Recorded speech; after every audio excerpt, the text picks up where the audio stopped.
Hey everyone, and welcome back to the Animal Notebook channel. Today, we're diving into an explainer titled Umbrellabird, the strangest bird in the rainforest.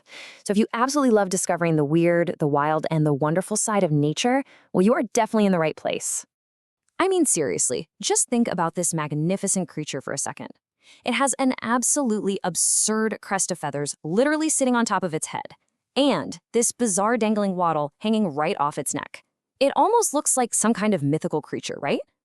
Well, in this explainer, we're going to uncover the secrets behind that dramatic appearance, figure out how they actually survive out there, and stick around until the very end because we're going to do a rapid-fire round answering 4 frequently asked questions you definitely won't want to miss. You know, there's this fantastic quote from our source material today that I just absolutely love. It goes, "Evolution gave a rainforest bird a hairstyle and a throat ornament and apparently decided that subtlety was optional." I think that just hits the nail on the head. It perfectly emphasizes just how radically sexual selection has shaped this animal. Nature, kind of like high fashion, apparently has absolutely no budget committee when it comes to attracting a mate.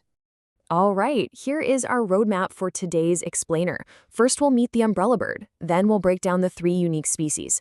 After that, we'll cover their diet and ecosystem role, followed by their wild leks and courtship displays. Then we'll take a serious look at conservation and survival threats, and finally wrap it all up with our 4 umbrellabird FAQs.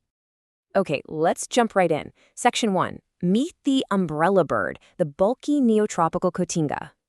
So, what exactly are these incredible creatures? Well, umbrellabirds belong to the cotinga family, known scientifically as Cotingidae, and they're essentially these unusually large, heavy-billed passerines. Basically, that means they're giant perching birds. They live deep in the humid Central and South American forests. And this bird is a prime example of what we call extreme sexual dimorphism, which is really just a fancy scientific way of saying the males and females look completely different from each other.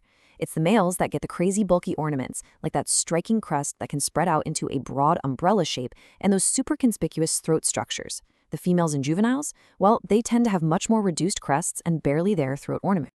Moving on to Section 2, the 3 unique species: Amazonian, long-wattled, and bare-necked. So it turns out there isn't just one type of umbrellabird out there. There are actually 3 distinct living species in the genus Cephalepterus, and they each face very different conservation realities. First, you have the Amazonian umbrellabird. This one is the largest, spanning a massive 41 to 51 centimeters. It hangs out mostly in the Amazon basin and is currently listed as least concern. Then you've got the long-wattled umbrellabird from southwestern Colombia and western Ecuador. It sports this spectacular, long, feather-covered wattle, but unfortunately, it's listed as vulnerable. And finally, the bare-necked umbrellabird down in Costa Rica and Panama. This one is actually endangered. To put that into perspective, current estimates show there are only roughly 1,900 to 7,100 mature individuals left in the wild. Section 3. Diet and Ecosystem Role. Frugivores of the forest. Now, pivoting away from their bizarre looks for a second, these birds actually matter a huge deal to the rainforest itself. Umbrellabirds are predominantly frugivorous. That means they absolutely love eating large tropical fruits. But their diet is surprisingly varied. They aren't exclusively plant-based. For example, species like the bare-necked umbrellabird will happily snack on insects, larvae, lizards, and yeah, even frogs. Because they rely so heavily on fruit, they act as absolutely crucial seed dispersers for the forest plant communities. Plus, they're incredibly mobile. They'll actually shift elevations, moving upslope and downslope, just to track the seasonal abundance of the fruits they rely on. Their feeding habits brilliantly illustrate just how interconnected they are with the whole ecosystem. They don't just eat fruit off the trees in isolation, you know? They really interact with the broader forest dynamics.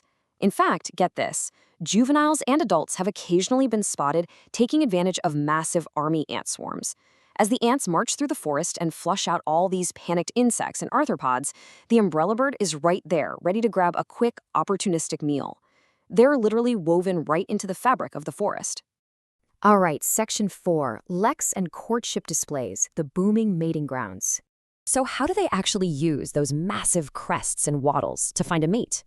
Well, the absolutely crucial thing to understand here is the concept of a lek. A lek is basically a mating system where males all gather together at specific display sites just to competitively show off for visiting females. It's like a highly competitive talent show. The females wander through, judge the males based on their displays and their crazy ornaments, and then make their choice. And it's this exact system that drives the intense evolutionary arms race, which creates such wildly impractical, exaggerated physical features on the males in the first place. Just imagine wandering deep into the forest canopy and stumbling upon this dramatic courtship display.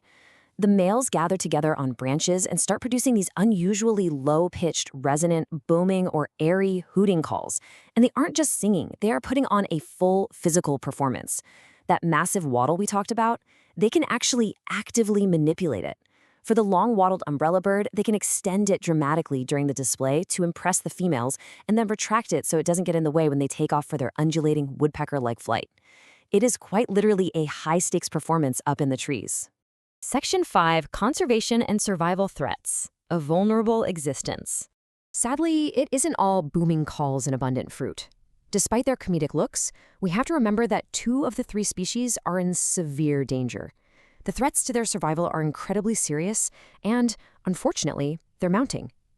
The biggest issue by far is habitat loss and fragmentation from agriculture, roads, and logging. Remember how much they rely on large fruits? Well, the removal of mature fruiting trees essentially starves them out, even if some smaller forest cover is left behind. And to make matters worse, because these are large, conspicuous birds that gather noisily in leks, the displaying males are highly vulnerable to hunting. It creates this devastating double threat.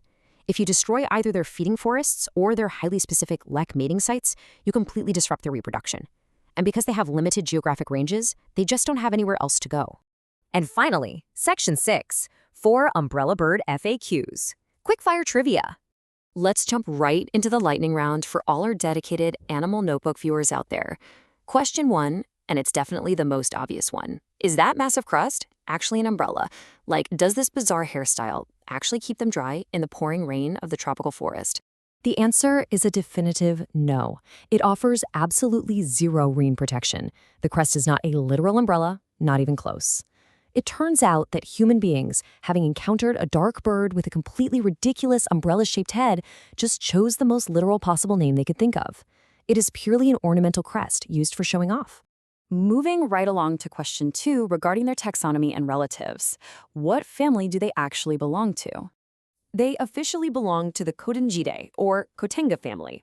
And this places them right within the order Passeriformes, which is kind of mind-blowing, because despite their bulky, almost crow-like appearance and massive size, they are technically perching birds, just like your everyday backyard sparrows or finches.